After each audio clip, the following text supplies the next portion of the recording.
কোন পথে যাচ্ছে বাংলাদেশ ভারত সম্পর্ক? সম্পর্কের বরফ কি গলছে নাকি বাড়ছে আরও শীতলতা?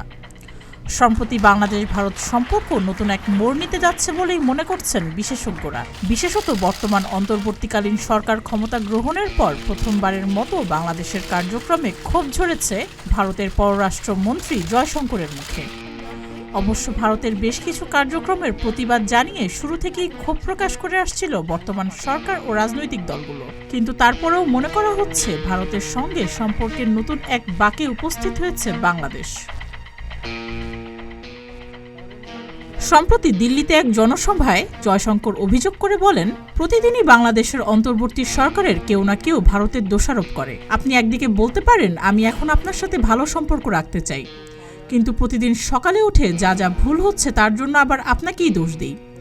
এমন সম্পর্ক তো চলতে পারে না। তিনি আরও বলেন, বাংলাদেশকে ঠিক করতে হবে তারা আমাদের সঙ্গে কেমন সম্পর্ক রাখতে চায়।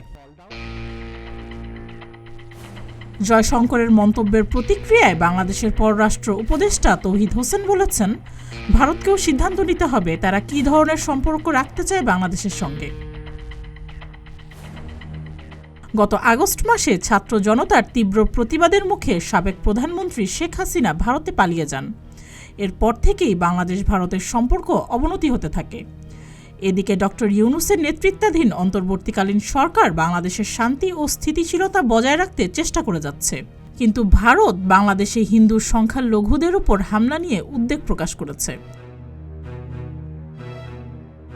বাংলাদেশের অন্তর্বর্তীকালীন সরকার পাকিস্তানের সঙ্গে সম্পর্ক ভালো রাখায় ভারত বেশ উদ্বিগ্ন হয়ে পড়েছে। বিশেষজ্ঞরা মনে করছেন এই পরিস্থিতি বাংলাদেশের অস্থিরতার কারণ হয়ে দাঁড়াতে পারে, যা ভারতের জন্য উদ্বেগজনক। ভারত ভয় পাচ্ছে পাকিস্তানি জঙ্গি গোষ্ঠীগুলি বাংলাদেশকে ভারতের বিরুদ্ধে ব্যবহার করতে পারে। বিভিন্ন বিশ্লেষকদের মতে ঢাকায় এখন কেউই ভারতের সঙ্গে সম্পর্ক ভালো রাখতে চায় না। এদিকে ভারত মনে করছে, বাংলাদেশ যদি প্রকাশ্যে চীন ও পাকিস্তানের সঙ্গে কথা বলতে পারে তাহলে ভারতের সঙ্গে কেন নয়। সাম্প্রতিককালে বাংলাদেশের অভ্যন্তরীণ অস্থিরতা ও অর্থনৈতিক সমস্যাগুলি আরও বেড়েছে। যুক্তরাষ্ট্রের সাম্প্রতিক তহবিল স্থগিত করার পর বাংলাদেশের জনকল্যাণমূলক প্রোগ্রামগুলিও ক্ষতিগ্রস্ত হয়েছে। তবে বাংলাদেশ ভারত সম্পর্কের উন্নতিতে বেশ কিছু পদক্ষেপও নেওয়া হয়েছে। বাংলাদেশ ভারতের জন্য পর্যটন ভিসা প্রদান করা শুরু করেছে এবং ভারতও পুনরায় ভিসা চালু করতে পারে বলে ধারণা করা হচ্ছে। বিশেষজ্ঞরা মনে করছেন, বাংলাদেশের অস্থিতিশীলতা ও ভারতের উদ্বেগ সম্পর্কে আরও কার্যকরী পদক্ষেপ নেওয়া প্রয়োজন। তবে বর্তমানে সম্পর্কের এই অবস্থায় দুই দেশের মধ্যে সম্পর্ক উন্নয়নে আরও সময় লাগতে পারে।